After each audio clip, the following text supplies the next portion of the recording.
Hello fish fools, Jeff here. So this is my wild guppy and pea puffer tank. It's a 10-gallon. And I've been meaning to show an update on this tank, and then it just occurred to me that it's been a little over a year now since I got these pea puffers. So that was a good time to check them out.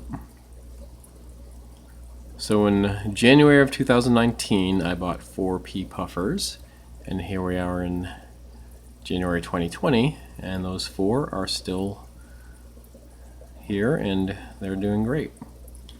So here's one right here, and they are bigger now.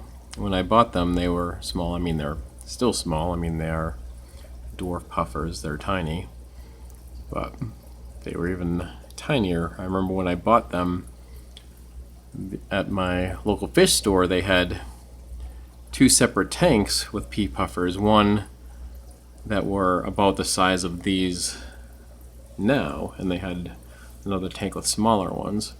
So I decided to get the smaller ones because I like to, see them grow. So there's one dude right there. One back there. There's one. And I did see one hovering over here. Well, that female guppy is about to blow. And here there's some guppy fry in this breeder box. Yeah, so the pea puffers are doing great. This tank is starting to get overrun with blackbeard algae. So I think I'm going to move a Siamese Algae Eater in here. I have 3 Siamese Algae Eaters. 2 right now are in my 30-gallon live community tank, and then another one in my mutt guppy tank. And those two tanks had blackbeard algae, and after putting the Siamese Algae Eaters in them, they cleaned it all up. So now that's pretty much what their role is going to be. So I'm going to move one in here.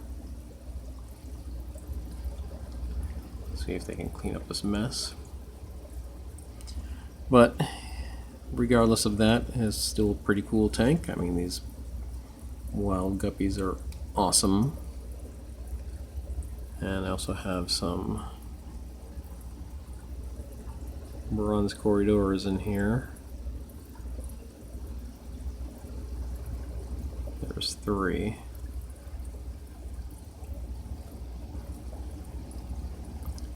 And as I'm looking for them, I can't find any.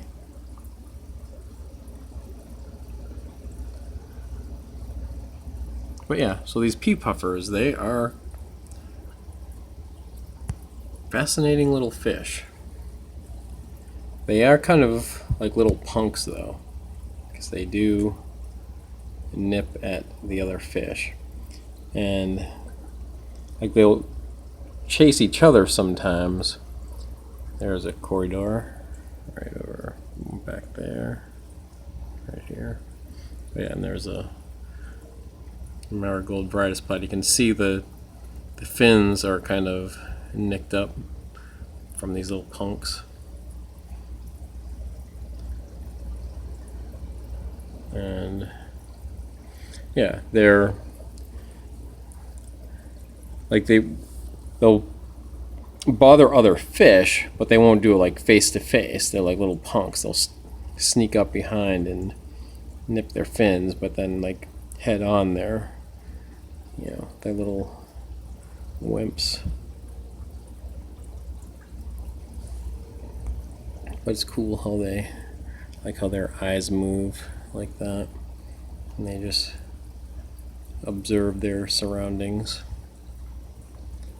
But alright, so I'm going to feed them some bloodworms, so let's check that out. And one thing that's I find interesting is just seeing how their bellies just get full and they just like gorge themselves. I mean, they're so small and they'll just eat, and you can see their bellies bulge when they eat. But first I'm going to put in some rapashi to sort of get the guppies' attention on one side of the tank, and then I'm going to drop some bloodworms on the other side so the pea puffers can get those. So stand by while I get that. Alright, so here I've got some rapashi. I'm going to drop it in over here.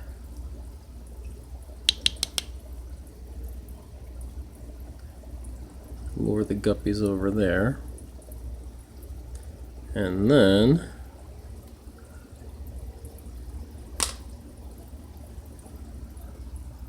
I got these bloodworms. They're frozen bloodworms, but I put it in this glass and thaw, and then I just pour it in the tank.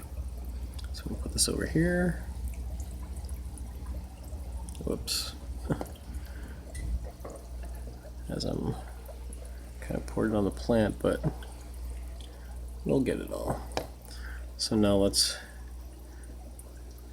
keep an eye on the pea puffers. It's cool watching them get bloodworms and they like slurp them up.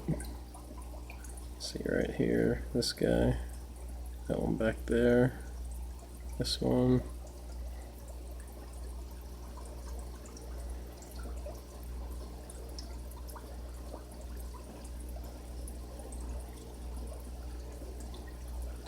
Alright, that's 1, 2, and 3. Let me see if I can find the fourth one. Up here.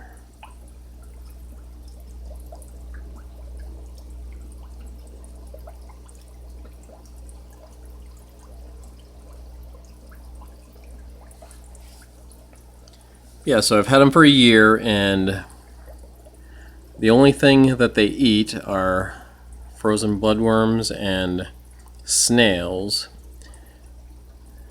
I haven't been able to get them to eat any dry foods.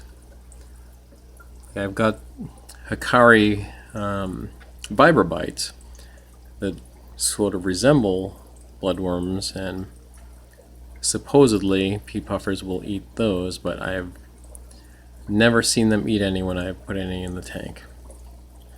And you know, with all these guppies in here that are just constantly having babies, I'm sure they're eating plenty of guppy babies too.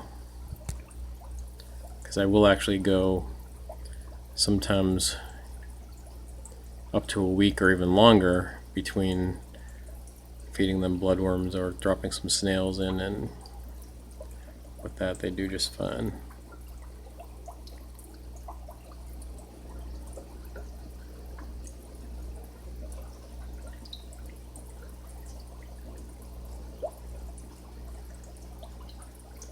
They are cool, very interesting little fish.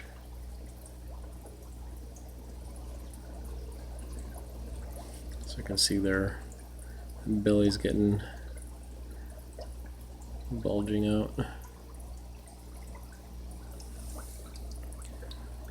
So this guppy fry in here, I just did a water change in this tank yesterday, and upon doing so found some guppy fry, so I scooped them up because otherwise they would not survive.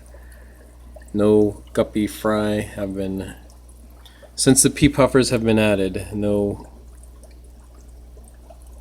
guppies have grown from youngsters into adults. So these would have been born either probably yesterday or just before that. And if you remember, it was a little over a month ago I put a pregnant guppy in here, and I ended up moving those guppies so they're over a month old now. I have them in another tank. I'm gonna show an update of that pretty soon, like a little experiment that I'm doing with that. There's that guppy right behind. She's probably gonna She may already be dropping babies, but looks like she's about to explode. Guppy's going nuts over the rapashi. You can kind of, well, you can see the corydoras. Poor thing. Its fins are, yeah, you can see that the fins are shorter, like the guppies, but I mean the pea puffers have been pecking away at it.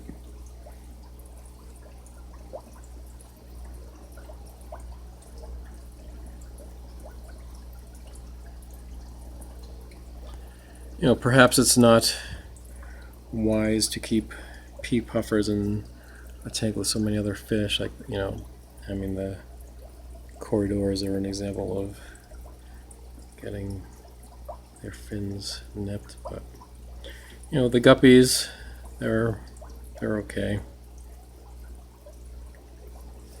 So this one, you kind of see, like, I don't know if that's like a discoloration, like it kind of looks like it has like a, on the right side of the top of its head, I don't know if that's like a natural thing, like it's only recently that I noticed that. I don't know if it's a